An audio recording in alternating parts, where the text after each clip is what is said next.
میں بارش کے بعد ملیر اور لیاری ندیاں بپھر گئی ہیں۔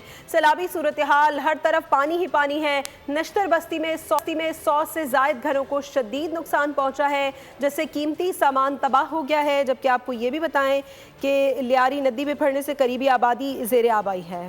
آپ کو اپڈیٹ کریں، سڑکیں تالاب بن گئی ہیں، سوسائٹیوں میں کشتیاں چل گئی ہیں۔ لیاری ندی بپھرنے سے قریبی آبادی زیر آب آئی، کراسنگ اور کاز وے ٹریفک کے لیے بند کر دیا گیا۔ سرجانی کے کئی علاقے بھی ڈوب گئے۔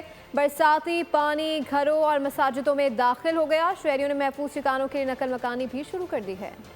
کراچی میں وہ ہو گیا جو کبھی نہ ہوا، جو کبھی دیکھا نہ سنا۔ 9 گھنٹے کی بارش نے کراچی کا انفراسٹرکچر تباہ کر دیا۔ بستیوں کی بستیاں ڈوب گئیں، پوش علاقوں کی گلیاں محلے بھی زیر آب آ گئے، گاڑیاں موٹر سائیکلیں بہہ گئیں، فلائی اوورز میں شگاف پڑ گئے۔ شدید بارش سے جام صادق کا پول کھسکنے لگا، پول گھننے کا خطرہ بڑھ گیا۔ کورنگی ندی اور کاز وے پانی میں مکمل ڈوب گئی، سڑک کو ٹریفک کے لیے بند کر دیا گیا۔ سرجانی، ملیر، اسٹیل ٹاؤن سمیت دیگر علاقوں میں شدید پانی کھڑا ہو گیا۔ ریسکیو ٹیموں نے کشتی کی مدد سے متاثرین کو محفوظ مقامات پر منتقل کیا۔ بارش نے سادی ٹاؤن کو بھی ڈبو دیا، لوگ نقل مکانی پر مجبور ہو گئے۔ لیاری ندی میں طغیانی سے نشتر بستی کے مکین شدید متاثر ہوئے، لوگوں کے گھروں میں کئی فٹ تک پانی جمع ہو گیا۔ شہید ملت روڈ پر بڑا درخت گر گیا۔ بارشوں سے شاہراہ بھٹو بھی ایک مقام پر بہہ گئی، نیٹی جیٹی پر بھی جگہ جگہ شگاف پڑ گیا، لوگوں کو گزرنے میں شدید مشکلات کا سامنا رہا۔